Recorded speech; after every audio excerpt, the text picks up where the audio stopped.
Hi everybody, welcome to Hillbilly Herpetology. I'm Webb. This is Aria, and welcome to Hillbilly Herpetology again. I know y'all are saying, Webb, what are you doing holding a crested gecko and not Buck? And I say, you know what?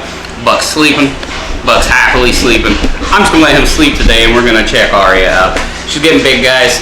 I just got my scale back from a friend today, and so I'll weigh her a little bit later.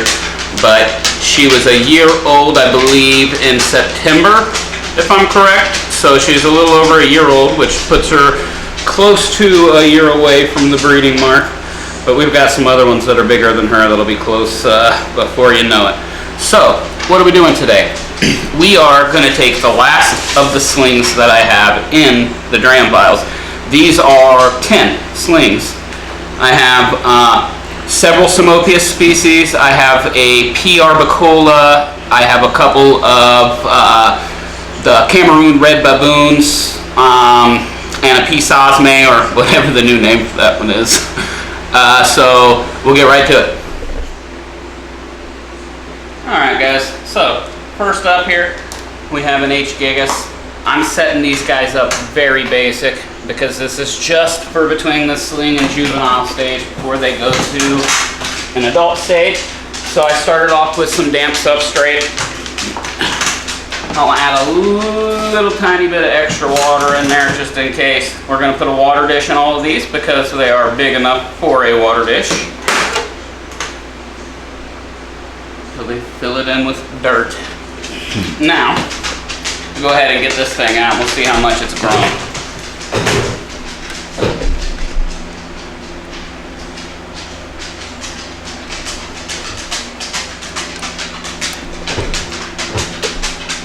Woo, good size one.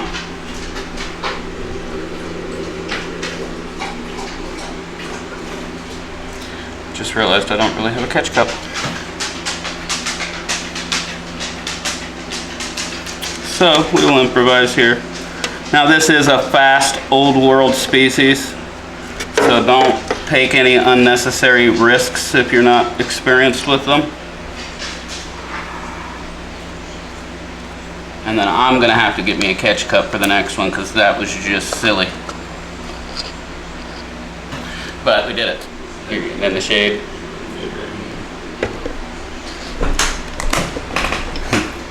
Alright, so here next we're gonna do the second of the H. gigas. Now, the reason I'm doing the H. gigas and the ones I'm doing them in is because they're not very clear. And that's fine. These guys typically are going to duck and hide whenever you open up the enclosure, not try to run out. And so because of that, I want them in this versus some of the faster arboreal ones we're going to be doing later. I definitely want them in something clear so that way I can see them better. So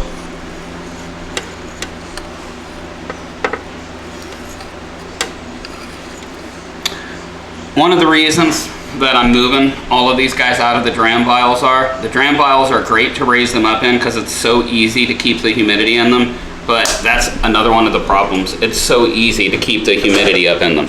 So it's always great when you finally get them past this stage and you can get them in something that's a little bit easier to control the environment. And it's kind of like the syndrome of working with a little tiny small body of water with chemicals. You're going to have the same kind of problem in the manner that it's such a small body of water, a little bit does a lot. So a little bit of water goes a long way in these little tiny dram vials, and it can be hard sometimes to judge just how much to put in there.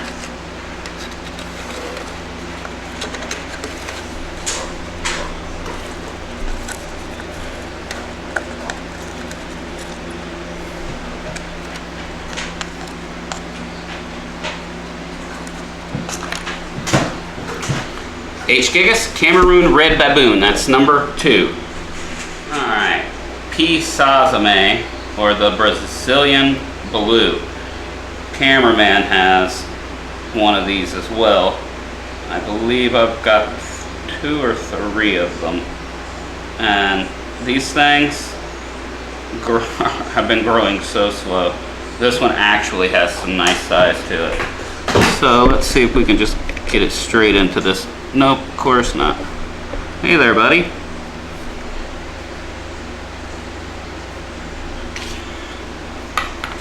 What would Spider Ranching be without a good runabout, my buddy? Alright, we got him in there, and I'm closing this one up fast because obviously that thing liked to run. Alright, now time for the Pseumopius armenia. Now these, by the way, these were all tarantulas that I was going to be trading off. And I either listed them, and you know, Craigslist is dying. I don't care what anybody says. That's usually all I use. And either I'll list them on there or try to trade somebody's stuff for them. But over time, these things have grown so much with me that I'm just like, you know what? I'll just hold on to them. So, at least for now. Maybe if they get a lot bigger, we'll work on doing some trading. So the cool thing about this is the Pseumopius armenia has no urticating hairs, meaning unlike all the other New Worlds, this thing can't shoot its hairs at you. But that being said, it is also thought to be the most venomous of the New World species, and it is considered a great stepping stone to keeping Poecilotherias and other feisty old worlds. I'm going to try to do this. I don't see this working out very well, but you guys can get some great footage here. And then we'll just see what happens if I do this. Like a glove. Okay, I'm not sure how big this one is. That's another cool thing about doing this. Some of these I have no clue. This is the P. arbicula, or, yeah, not even gonna lie, whatever it's called. Another big dark arboreal. This thing looks really cool full grown, and we'll see what it looks like now. Once again, no idea.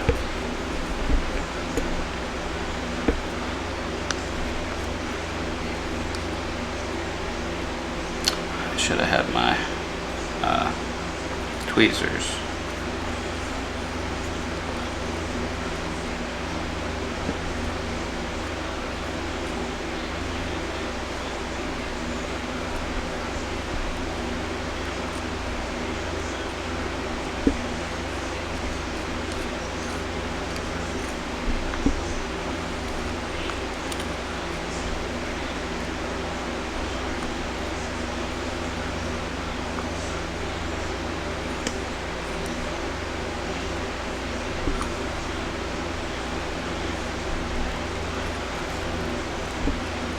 Getting close, guys. Oh Lord, this thing's big.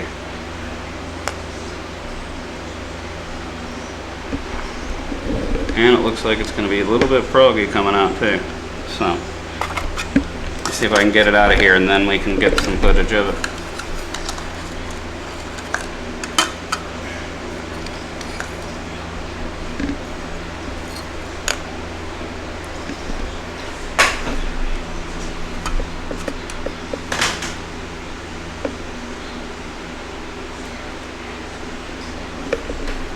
And I will put a little piece of bark up in here, so that way, being an arboreal, it has the opportunity to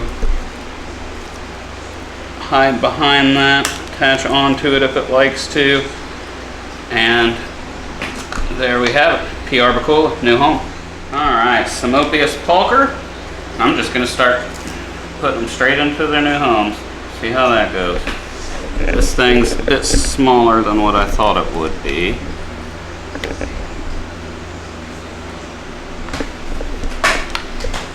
It's crazy how they got the pink legs when they're little. And I'll get a water dish to put in here, and that'll be a new home for the pulcher.